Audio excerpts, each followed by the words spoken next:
गिल्लू भाई, सुना है आप जेल भी गए थे? मैं एक दफ़ा नहीं कई दफ़ा गया लेकिन मुझे सज़ा याफ्ता मैं नहीं हूँ। जो मेरे दोस्त थे सज़ा याफ्ता जहांगीर बदर साहब, अच्छा। पीपल्स पार्टी के बहुत बड़े लीडर थे, अल्लाह उनको गरीक़ रहमत करे, तो उनको मिलने में जाया करता था। भुट्टो साहब का दौर आपने देखा है, वो दौर कैसा था? कभी कोई मुलाकात हुई? 2 मुलाकातें मेरी बड़ी भरपूर रही भुट्टो साहब से। लोगों में खुलूस, प्यार, मोहब्बत हर चीज़ थी, तो बड़ा अच्छा दौर था। वैसे इंसान कैसे थे भुट्टो साहब? देखिए अच्छे थे तो लोगों के दिलों में घर किया ना। भुट्टो साहब की फांसी के बारे में आपका क्या ख्याल है? वो ठीक हुई? मैं बहुत रोया था उस दिन, लग रहा था कि कोई चांस नहीं है बचने का। बहरहाल फांसी हो गई।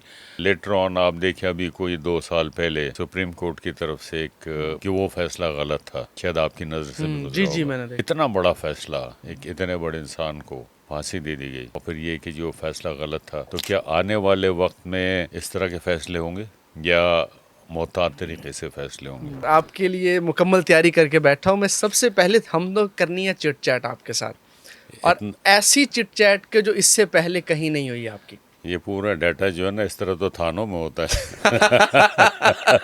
किसी मुजरिम का ये यूं समझे हमने थाने से ही लिया। थाने से लिया हमने। थाने अच्छा। से याद आया, गिल्लू भाई सुना है आप जेल भी गए थे? मैं एक दफ़ा नहीं कई दफ़ा गया लेकिन मुझे सज़ा याफ्ता मैं नहीं हूँ। जो मेरे दोस्त थे सज़ा याफ्ता जहांगीर बदर साहब, अच्छा। पीपल्स पार्टी के बहुत बड़े लीडर थे, अल्लाह उनको गरीक़ रहमत करे, तो उनको सज़ा हुई थी जब भुट्टो साहब की गवर्नमेंट ख़त्म हुई थी, तो वो कोटलखपत जेल में थे वो। तो उनको मिलने में जाया करता था, उनके लिए खाना वगैरह ले जाता था, मैं फ्रूट वगैरह ले जाता था। और हमारे एक आर्टिस्ट थे शाहनवाज, अच्छा। वो भी पॉलिटिक्स में आ गए थे। और राना शौकत महमूद साहब थे, मलिक खालिद साहब थे, ये सब लोग उस वक्त जेल में थे। अच्छा। तो मैं जाया करता था उनसे मिलने के लिए। तो जेल के बाद कैसी दोस्ती हुई? दोस्ती मेरी शाहनवाज की वजह से हुई थी, तो मैंने उनको बहुत अच्छा इंसान पाया। अच्छा। तो जब उनको पता चला कि मेरे नज़रियात भी पीपल्स पार्टी की तरफ हैं तो और खुश हुए। अच्छा। फिर मैंने उनको अपना इंट्रोडक्शन करवाया कि मैंने क्या क्या स्टूडेंट लाइफ में पीपल्स पार्टी के लिए किया है। फिर अपने बड़े भाई के बारे में मैंने बताया, वो गुलाम मुस्तफ़ा जतोई साहब जो बाद में चीफ मिनिस्टर बने, फिर केयर टेकर प्राइम मिनिस्टर बने, उनके पॉलिटिकल सेक्रेटरी थे वो, और उनको तकरीरें वगैरह लिख के दिया करते थे, अब्दुल वहीद अच्छा। कटपर साहब को। तो उस हवाले से फिर हुआ, तो बदर साहब से भी दोस्ती हो गई, तो मैं जाया करता था जेल मिलने के लिए उन लोगों को। भुट्टो साहब का दौर आपने देखा है, वो दौर कैसा था? कभी कोई मुलाकात हुई? यस, मेरी मुलाकात हुई भुट्टो साहब से, हाँ बिल्कुल हुई मुलाकात मेरी। और जलसों में तो मैंने उनको देखा था, उस वक्त तो मुझे कोई जानता भी नहीं था, तो मैं चला जाया जलसों में नारे शारे लगाना, ये वो इस तरह की हरकतें।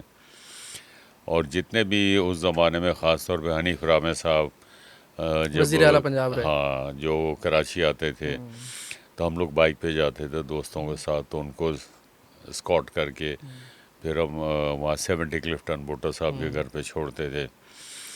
तो बहुत अच्छा दौर था, हर लिहाज से सिक्योरिटी पॉइंट ऑफ व्यू से अच्छा था। महंगाई इतनी नहीं थी, नहीं महंगाई का तो नामो निशान नहीं था उस ज़माने में। सिक्योरिटी थी, लोगों में खुलूस, प्यार, मोहब्बत हर चीज़ थी, तो बड़ा अच्छा दौर था। और भुट्टो साहब से मेरी मुलाकात ऐसी हुई कि जब 2 मुलाकातें मेरी बड़ी भरपूर रही भुट्टो साहब से। जब भुट्टो साहब की ज़मानत हुई, तो भुट्टो साहब यहाँ नहर पे नवाब सादिक हुसैन कुरैशी साहब की कोठी पे ठहरे हुए थे, जो चीफ मिनिस्टर भी थे भुट्टो साहब के दौर में पंजाब के। तो मैं गया शूट पे, तो शूट कैंसिल हो गई। तो मुझे पता था कि भुट्टो साहब यहाँ, मैं सीधे वहाँ चला गया। उनका एक मुलाजिम था जो बहुत मशहूर था, नूरा नाम था उसका, तो वो मुझे मिल गया। साईं किधर हो आप, क्या यार? मैंने कहा हाँ ठीक है, अल्लाह का शुक्र है। मैंने कहा साहब से मिलना है। कहने आ जाओ, आप अंदर आ जाओ, अभी नहीं मिलाऊंगा, ठहर के ज़रा, बहुत लोग आए। मैंने कहा ठीक है। तो मुझे लॉबी में बैठा दिया, साहब में भुट्टो साहब कमरे में बैठे हुए थे, वाइट शलवार कमीज़ पहनी हुई थी उन्होंने, ग्लासेस लगे और पाकिस्तान टाइम्स अखबार पढ़े। तो एक दफ़ा ऐसे उन्होंने देखा, मैंने सलाम किया, तो ऐसे किया उन्होंने।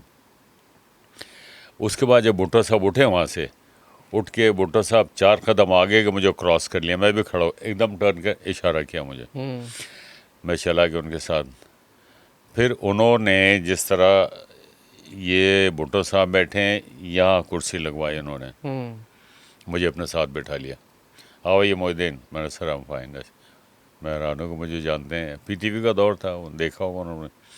खैर उसके बाद बातचीत होती रही, वहाँ से चले गए। उसके बाद फिर कुछ 4 दिन के बाद भुट्टो साहब गए कराची, जा रहे थे वो, और इत्तेफाक की बात है कि मेरी फ़्लाइट भी उसी पे थी। अच्छा। उसी उसमें था मेरा भी टिकट, तो मैं पहुंचा हूँ। बहुत रश था एयरपोर्ट पे। बहरहाल जैसे तैसे करके मैं पहुंच गया।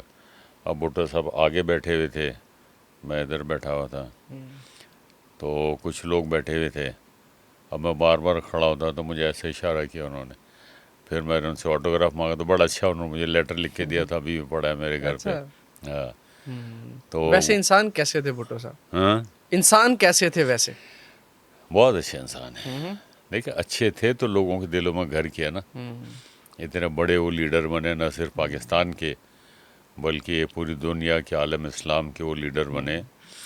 और बड़ा कंट्रीब्यूशन है भुट्टो साहब का। इस्लामिक समिट उन्होंने लाहौर में करवाई थी, पूरे इस्लामिक कंट्रीज़ को एक प्लेटफॉर्म पे इकट्ठा किया, पाकिस्तान को कॉन्स्टिट्यूशन दिया, पाकिस्तान को एटमी ताकत बनाया, CNIC का सिस्टम उन्होंने शुरू किया, 90,000 जंगी कैदियों को वो छुड़ा के लाए।